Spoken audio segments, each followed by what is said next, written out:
Nous sommes ici à Mbopi, non loin du carrefour Égypte, dans l'arrondissement de Douala 1. Sous un soleil ardent, ils tressent, attachent et façonnent. Depuis plus de 20 à 30 ans, ces artisans travaillent le rotin, ce bois souple venu des forêts du Grand Sud. Une matière première que des collecteurs leur apportent chaque mois. Le ballot coûte entre 15 et 20 000 francs et c'est avec cela qu'ils fabriquent les chaises, veilleuses, paniers, placards et bien d'autres, même des salons complets. C'est encore l'ancienne époque qu'on négligeait le rotin de nos parents, on dit maintenant. Donc c'est quand il y avait les blancs, cela ça payait bien. Et quelles sont les différences entre ces fabricants?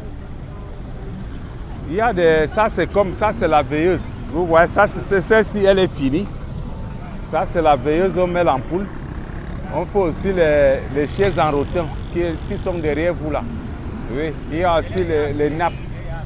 Oui. Donc plusieurs choses, on en fabrique. Je fabrique beaucoup de choses. Par exemple, celle que vous avez à main là, elle coûte combien? Comme la veilleuse, elle coûte 5 000. Oui. Oui. Elle coûte 5 000. Et en ce qui concerne les chaises en rotin, disons un salon complet. Oui, un salon complet. Ça peut coûter combien? Il y a les salons qui commencent à 160 000. Les prix varient selon les modèles. Un salon de 7 places peut coûter entre 150 et 400 000 francs en fonction du design. Normalement, les périodes d'octobre et décembre sont les plus rentables. Mais cette année, c'est tout le contraire. Les clients se font rares. Derrière le savoir-faire, la réalité est plutôt dure. Une activité instable, peu soutenue et des artisans qui peinent à transformer leur talent en véritable accession économique. Ils appellent l'État à les accompagner pour financer leurs projets, moderniser leur production et valoriser ce patrimoine local. Si le ministre peut vraiment prendre ça au sérieux, de nous recenser, que nous-mêmes nous touchons notre argent au guichet nous-mêmes, ça va nous permettre de voler. On a beaucoup de choses à développer. Oui. Vous voyez, même les pays comme le Gabon, le Congo, la Centrafrique, le Tchad, ils viennent acheter ici là pour partir avec.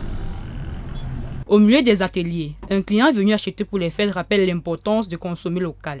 Ce sont des porte-ampoules de chez nous qui se démarquent complètement, qui viennent de l'autre côté, de Chine, de France, d'Europe. C'est de chez nous. La deuxième chose, c'est que c'est du matériel de chez nous, c'est du rotin de chez nous.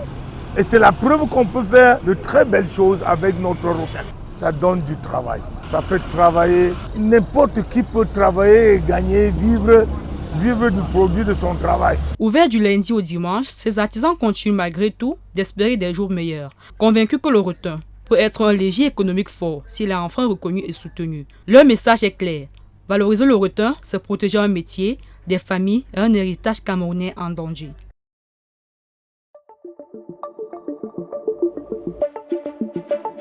Le Messager Télévision, à l'écoute du peuple.